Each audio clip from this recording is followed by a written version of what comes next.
So we're going to switch gears one more time. Sure.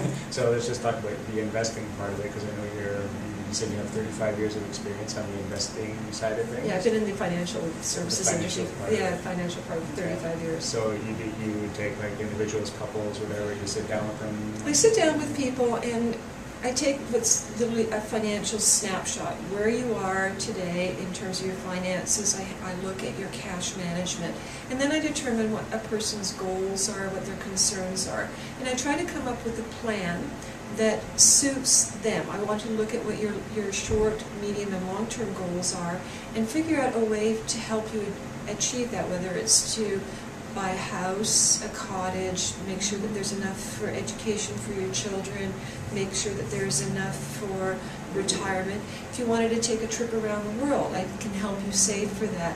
And the other thing too is what I work to do is to help minimize your taxes, because as we all look at how much the tax man takes at our paycheck at the end of each day, that's a substantial amount of money, and if I can do anything to help you minimize your taxes, that's what I will try to do. Right. And an analogy, there's a guy in our chiropractic profession who teaches us a lot about how important all this stuff is that we're talking about. And the big thing is how can you minimize your taxes as much as possible? And there's a thing about tax avoidance and then tax evasion. So he says tax evasion would be going over a bridge that has a toll on it, not paying it and driving through. Tax avoidance would just be taking another bridge that you don't have to pay a toll on, sort of thing. And that's kind of the idea of how we want to do what you can with your benefits and all that stuff, so you can minimize the taxes that you pay. Right, and then tax minimization is going to the toll booth that's 25 cents as opposed to $1. Right, that's right. So that's an important thing too. So how long, so if people contact you as far as that aspect of it, do you do like a 1 hour? Yeah, I will sit down. It usually takes about an hour to kind of take to go through the finances, find out what their position is, and just to get a feel for what someone is looking to accomplish. And a financial plan it's a living document. It's not something that's static, because people's situations change.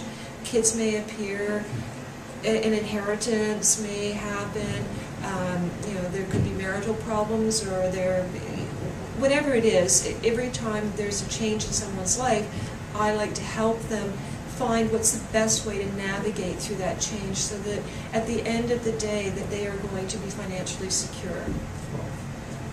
So one of the sometimes people get a little worried about putting money aside. Well, I don't have any money to put aside and all that stuff. And there's always ways to kind of figure that out. So do you help people kind of find the money? I help people do that. The thing is we have a concept called pay yourself first. People, especially moms, I think, are really bad. Bad is maybe not the right word, but their kids want something, they do this, they need a little money here, a little money there, and by the end of the week or 2 weeks or the month, there's no money left over. So I tell people, you know what, let's start with, let's say $25 or $50 a month. And then once you start paying that, it's a bill just like Bell or just like Enbridge. It's $50 a month that just keeps starting to be put away.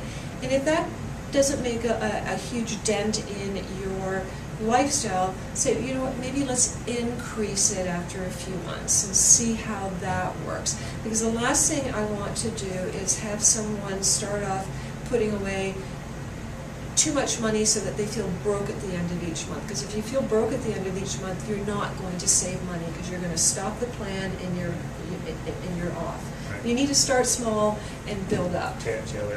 Yeah, because if as we all know, when we know that a car payment's coming out, credit card payment's coming out, rent or mortgage, we all plan for that, and that's just something that's part of the budget. And so you put the $50 a month is part of your budget, and after a while you don't see it. Right, and if it's done automatically, it's already gone.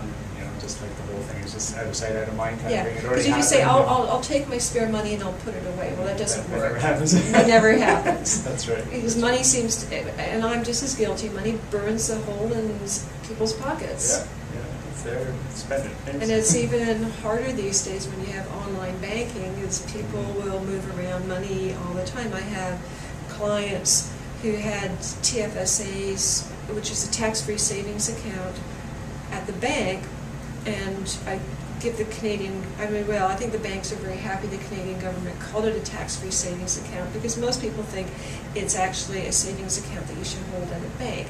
But it's really an investment account. Anything that you can hold in your RSP, you can hold in your TFSA.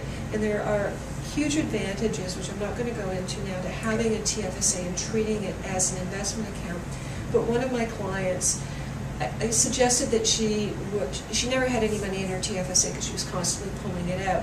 Well, I said, have the TFSA with me, because it's one step. You have to call or email me, and then the money will go into your account. And you'll think twice about calling to say, do I really need the money?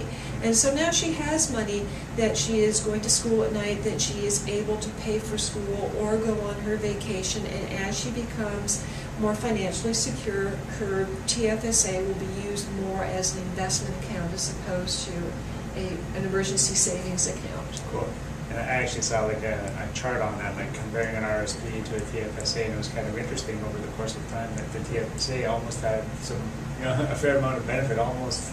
It has benefits when you're retired, because any money you take out of a TFSA is not taxable. When you start withdrawing money from your RSP, it is taxable. So you have to find out what's the right balance in your retirement. A retirement for somebody who's 25, somebody who's 25 is probably not thinking of retirement or think they're going to retire at 45. But your retirement dreams are going to change. A lot of people want to travel in retirement.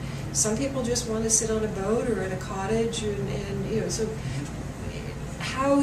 what your expectations for retirement change, so will how much money you need to put away for that changes.